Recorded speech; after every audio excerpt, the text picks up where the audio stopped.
जय हिंद दोस्तों, आपका स्वागत है आपके official YouTube channel energetic mirror 2.0 में। 23 फेब का करंट अफेयर लेकर मैं तैयार हूं। क्या आप भी तैयार हैं? तो चलिए शुरू करते हैं। आपकी जानकारी के लिए मैं बता दूं कि ये session PIB, all India radio, Indian express, economic times, the Hindustan times, business standard, the Hindu and other sources से सेलेक्टेड न्यूज कलेक्ट करके कंपाइल की जाती है जो आपके एग्जाम के लिए रिलेवेंट हो।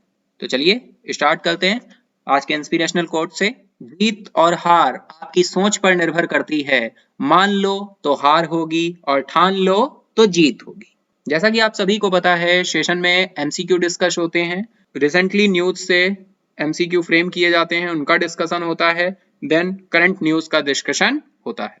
तो चलिए बढ़ते हैं अपने MCQ की तरफ। फर्स्ट MCQ आ रहा है, which India's homegrown app has tied up with ISRO to build an alternative to Google Maps. Google Maps का विकल्प बनाने के लिए भारत के किस घरेलू ऐप ने इसरो के साथ करार किया है?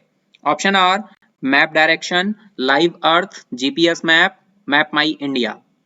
सही आंसर है आपका map my India. Next MCQ आ रहा है, the international cruise terminal Sagarika is the first full fledged international cruise terminal in India. It has been inaugurated at which place? अंतरराष्ट्रीय क्रूज टर्मिनल सागरिका भारत में पहला पूर्ण अंतरराष्ट्रीय क्रूज टर्मिनल है। इसका उद्घाटन किस स्थान पर हुआ? तो ऑप्शन है आपके, option are Cochin port trust, Paradip port trust, Visakhapatnam port trust and Chennai port trust. तो सही आंसर है आपका Cochin port trust. Next MCQ आ रहा है, who is the author of the book titled the terrible horrible very bad good news. The terrible भयानक very bad good news नामक पुस्तक के लेखक कौन है? ऑप्शन आर सरिता मित्तल, मेघना पंत, रसीम देसाई, रिया गुप्ता। सही आंसर है आपका मेघना पंत। नेक्स्ट MCQ आ रहा है, what is the projected GDP of India in financial year 21 as per the Japanese brokerage Nomura. जापानी ब्रोकरेज नामुरा के अनुसार फाइनेंशियल ईयर 21 में भारत की अनुमानित GDP क्या है? सही आंसर है आपका -6.7%। नेक्स्ट MCQ आ रहा है, who has been appointed as the new prime minister of Italy. Italy के नए प्रधानमंत्री के रूप में किसे नियुक्त किया गया है? देन काफी बार डिस्कशन हो चुका है, बताइए कौन सा होगा? मारियो ड्रैगी। सही आंसर आपका क्या होगा? मारियो ड्रैगी। नेक्स्ट MCQ आ रहा है, Tesla has announced the opening of the first manufacturing unit in which city of India. Tesla ने भारत के किस शहर में पहली विनिर्माण इकाई खोलने की घोषणा की है? Option are Pune, Bangalore, Gujarat, Karnataka. सही आंसर है आपका बेंगलोर। बेंगलोर में विनिर्माण इकाई खोलने की घोषणा की है। नेक्स्ट MCQ आ रहा है, the 11th Rashtriya Sanskriti Mahotsav has been organised in which state by the government of India. 11वां राष्ट्रीय संस्कृत महोत्सव भारत सरकार ने किस राज्य में आयोजित किया है? ऑप्शन आर मध्य प्रदेश, गुजरात, पश्चिम बंगाल, उत्तर प्रदेश। तो सही आंसर क्या होगा आपका? वेस्ट बंगाल, पश्चिम बंगाल। भाई राष्ट्रीय संस्कृत महोत्सव कहाँ पे आयोजित किया गया है? वेस्ट बंगाल में। किस नंबर का है? 11th। नेक्स्ट MCQ आ रहा है, who has been appointed as the head of the committee formed by the RBI to suggest steps for strengthening and consolidating primary cooperative banks. प्राथमिक सहकारी बैंकों को मजबूत और समेकित करने के लिए कदम उठाने के लिए RBI द्वारा गठित समिति के प्रमुख के रूप में किसे नियुक्त किया गया है? Option are Hasmukh Hadiya, Harsh Kumar Bhanwala, Karnam Shekhar, NS Viswanathan. सही आंसर है आपका NS विश्वनाथन। तो ध्यान रखेंगे, प्रथम सहकारी बैंकों को मजबूत और समेकित करने के लिए जो कमेटी बनाई गई है, उस कमेटी का प्रमुख के रूप में किसे नियुक्त किया गया है? NS विश्वनाथन को, जो कि RBI के पहले क्या रह चुके हैं? RBI के पूर्व डिप्टी गवर्नर हैं। नेक्स्ट MCQ आ रहा है, which of the following general insurance company has launched the corporate India risk index. निम्नलिखित में से किस सामान्य बीमा कंपनी ने corporate India risk index launch किया है? Option are Tata, AIG, IFFCO, Tokyo, HDFC Ergo, ICICI Lombard. तो सही आंसर है आपका ICICI लोम्बार्ड। नेक्स्ट MCQ आ रहा है, which has been elected as the prosecutor at the International Crime Court। अंतर्राष्ट्रीय आपराधिक न्यायालय में अभियोजक के रूप में किसे चुना गया है? किम्बरले प्रोस्ट, करीम खान, कैम ओयोस, ऐसा M फॉल। सही आंसर है आपका टीम खान। तो बढ़ते हैं अपनी न्यूज़ेस की तरफ, देखते हैं इंपॉर्टेंट न्यूज क्या होने वाली हैं। फर्स्ट न्यूज आ रही है कर्नाटका से। Karnataka will host the second Khelo India university games later this year, state chief minister BS Yediyurappa and union sport minister Kiren Rijiju announced. Karnataka इस साल के अंत में दूसरे खेलो इंडिया यूनिवर्सिटी गेम्स की मेजबानी करेगा। राज्य के मुख्यमंत्री बीएस येदियुरप्पा और केंद्रीय खेल राज्य मंत्री किरण रिजिजू ने घोषणा की। यह न्यूज द इंडियन एक्सप्रेस से ली गई है। नेक्स्ट न्यूज आ रही है, the state government has assigned industry status to the hospitality sector. This particularly aimed at the revival star hotels which have been suffering owing to the COVID-19 pandemic and the resultant slowdown in the tourism sector. राज्य सरकार ने आतिथ्य क्षेत्र को उद्योग का दर्जा दिया है। यह विशेष रूप से स्टार होटलों के पुनरुद्धार के उद्देश्य से है, जो कि कोविड-19 महामारी और पर्यटन क्षेत्र में परिणामी मंदी के कारण पीड़ित है। ये न्यूज द हिंदू से ली गई है। नेक्स्ट न्यूज आ रही है असम से। Assam CM inaugurate centre for perishable cargo at LGBI airport. LGBI airport, LGBI का फुल फॉर्म है Lokpriya Gopinath Bordoloi international airport.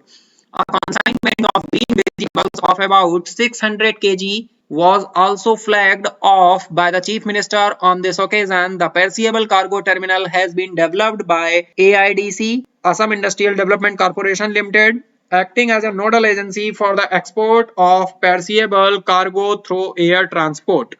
All India radio से ये न्यूज ली गई है। असम के सीएम ने एलजीबीआई लोकप्रिय गोपीनाथ बरदलै अंतरराष्ट्रीय विमान क्षेत्र पर सेंटर फॉर पेरिशेबल कार्गो का उद्घाटन किया। इस अवसर पर मुख्यमंत्री द्वारा लगभग 600 किलोग्राम हरी सब्जियों की खेप को भी हरी झंडी दिखाई गई। एयर ट्रांसपोर्ट के माध्यम से खराब होने वाले कार्गो के निर्यात के लिए नोडल एजेंसी के रूप में काम करने वाले AIDC, Assam industrial development corporation limited द्वारा खराब होने वाले कार्गो टर्मिनल को विकसित किया गया है। नेक्स्ट न्यूज आ रही है, a digital university has been set up in Kerala's technology Mangalpuram. The governor of Kerala, Arif Mohammed Khan, has inaugurated the country's first digital university in the state. Kerala के तकनीकी मंगलपुरम में एक डिजिटल विश्वविद्यालय स्थापित किया गया। केरल के राज्यपाल आरिफ मोहम्मद खान ने राज्य में देश के पहले डिजिटल विश्वविद्यालय का उद्घाटन किया है। नेक्स्ट न्यूज आ रही है, India Maldives sign agreement for developing naval harbour boosting defence.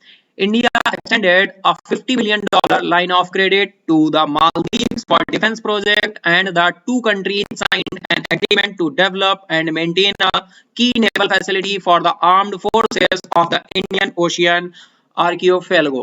The Hindustan times से ये न्यूज ली गई है। भारत मालदीव ने नौसेना के बंदरगाह विकसित करने और रक्षा को बढ़ावा देने नौसेना के बंदरगाह को विकसित करने और रक्षा को बढ़ावा देने के लिए समझौतों पर हस्ताक्षर किए। कौन से दो देश हैं? भारत और मालदीव। भारत ने रक्षा परियोजनाओं के लिए मालदीव के $50 मिलियन की क्रेडिट लाइन का विस्तार किया और दोनों देशों ने हिंद महासागर द्वीप समूह के सशस्त्र बलों के लिए एक प्रमुख नौसेना सुविधा को विकसित करने और बनाए रखने के लिए एक समझौते पर हस्ताक्षर किए। नेक्स्ट न्यूज आ रही है, अंतरराष्ट्रीय मातृभाषा दिवस 2021। 21 फरवरी को मातृभाषा दिवस के रूप में मनाया जाता है। अंतरराष्ट्रीय मातृभाषा दिवस या मातृभाषा दिवस हर साल 21 फरवरी को दुनिया भर में भाषाई और सांस्कृतिक विविधता और बहुभाषावाद को बढ़ावा देने के लिए मनाया जाता है। अंतरराष्ट्रीय मातृभाषा दिवस मनाने का विचार सबसे पहले बांग्लादेश से आया। संयुक्त राष्ट्र शैक्षिक, वैज्ञानिक और सांस्कृतिक संगठन यूनेस्को के सामान्य सम्मेलन ने नवंबर 1999 में 21 फरवरी को अंतरराष्ट्रीय मातृभाषा दिवस के रूप में मनाने का फैसला किया। इंपॉर्टेंट यहाँ पे ये पॉइंट होगा, अंतरराष्ट्रीय मातृभाषा दिवस मनाने का विचार सबसे पहले कहाँ से आया था? बांग्लादेश से आया। और इसको मनाना कब से शुरू किया गया? नवंबर 1999 में 21 फरवरी को अंतरराष्ट्रीय मातृभाषा दिवस के रूप में मनाने का फैसला किया गया। 21 फरवरी को मनाया जाता है अंतरराष्ट्रीय मातृभाषा दिवस।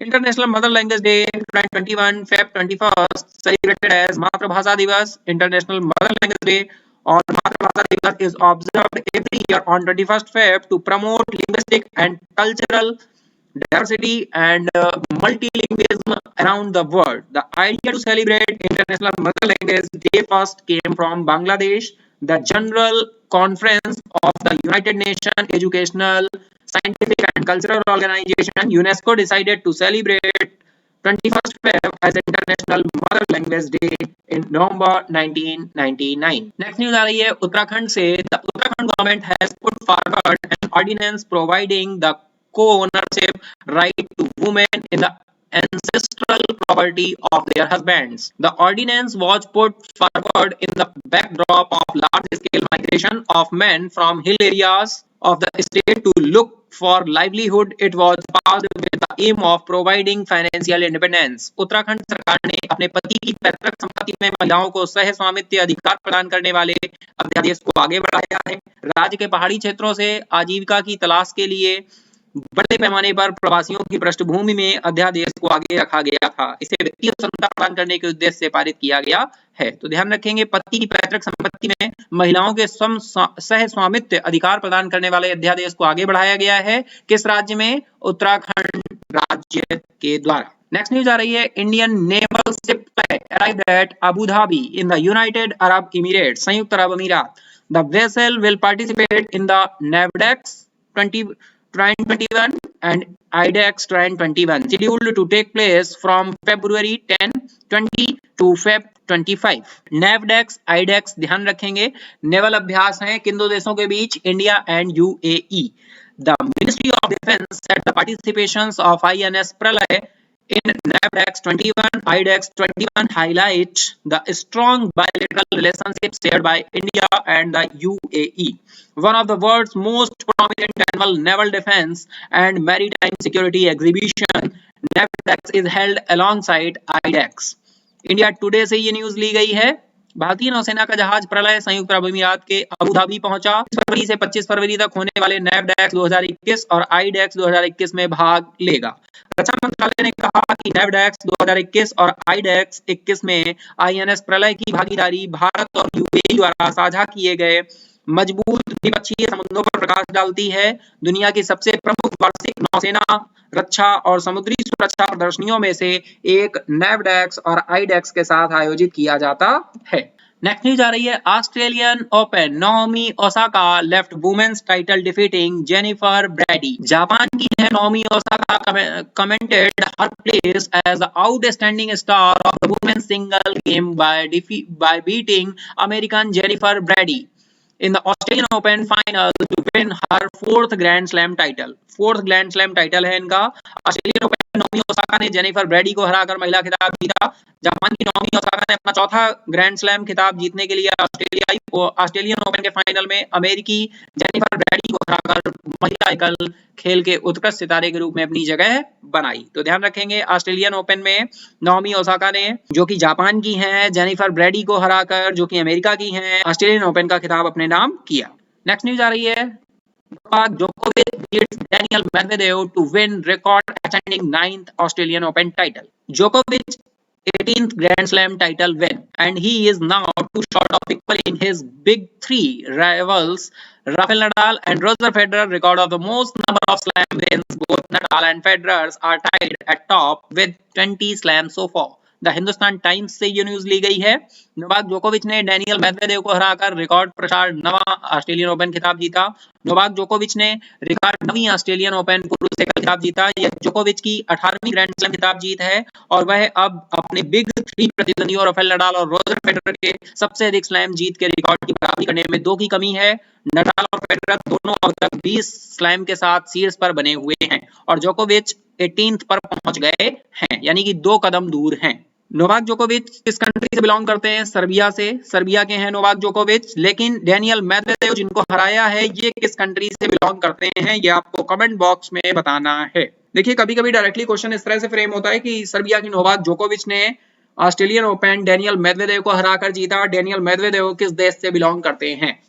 इस तरह से क्वेश्चंस फ्रेम हो जाते हैं। स्टैटिक पोर्शन होता है तो आपको डेनियल मेदवेदेव बताना है भाई किस कंट्री से बिलोंग करते हैं, कमेंट बॉक्स में आप बताएंगे। नेक्स्ट न्यूज आ रही है भाई, first paperless budget to the presented in Uttar Pradesh assembly. The first paperless budget will be presented in Uttar Pradesh assembly. UP will be the first state in the country to table a paperless budget. The state finance minister Suresh Khanna will present the first paperless budget in the history of state at 11 AM. The 2021-22 budget will also be available on an app which can be downloaded from Google Play Store with the name Uttar Pradesh सरकार का budget. Uttar Pradesh विधानसभा में पेश किया जाने वाला पहला paperless budget Uttar Pradesh विधानसभा में पेश किया जाएगा। कागज रहित बजट पेश करने वाला यूपी देश का पहला राज्य होगा। राज्य के वित्त मंत्री सुरेश खन्ना राज्य के इतिहास में पहला पेपरलेस बजट सुबह 11 बजे पेश करेंगे। 2021-22 का बजट एक ऐप पर भी उपलब्ध होगा जिसे गूगल प्ले स्टोर से उत्तर प्रदेश सरकार के बजट के नाम से डाउनलोड किया जा सकता है। नेक्स्ट न्यूज आ रही है, the 6th day Khajuraho dance festival was started on 21st Feb. The dance festival is being organised at the Khajuraho temple which is UNESCO world heritage site in Madhya Pradesh. इसीलिए ये इंफॉर्मेशन इंपॉर्टेंट होने वाली है क्योंकि UNESCO world heritage site in Madhya Pradesh and known for its ancient Hindu temple as well as Jain temple. 6 दिवसीय खजुराहो नृत्य महोत्सव 21 फरवरी 2021 को शुरू हुआ था। खजुराहो मंदिर में नृत्य महोत्सव का आयोजन किया जा रहा है जो मध्य प्रदेश में एक यूनेस्को विश्व धरोहर स्थल है और अपने प्राचीन हिंदू मंदिरों के साथ साथ जैन मंदिरों के लिए भी जाना जाता है। इसी के साथ ही save water, save trees, save life, save earth and save nature. अगर नेचर सेफ रहेगा तो आप और हम भी सेफ रहेंगे। अगर आपने सेशन को एंजॉय किया है तो लाइक करें, अगर अभी तक सब्सक्राइब नहीं किया है तो सब्सक्राइब कर लें, नोटिफिकेशन बेल को भी ऑन कर दें जिससे कोई भी वीडियो अपलोड हो तो उसका नोटिफिकेशन आपको मिल जाए। अपने दोस्तों के साथ, फ्रेंड्स के साथ शेयर करना ना भूलें। आप अपने सुझाव कमेंट बॉक्स में दे सकते हैं। Thank you for everyone, have a nice day.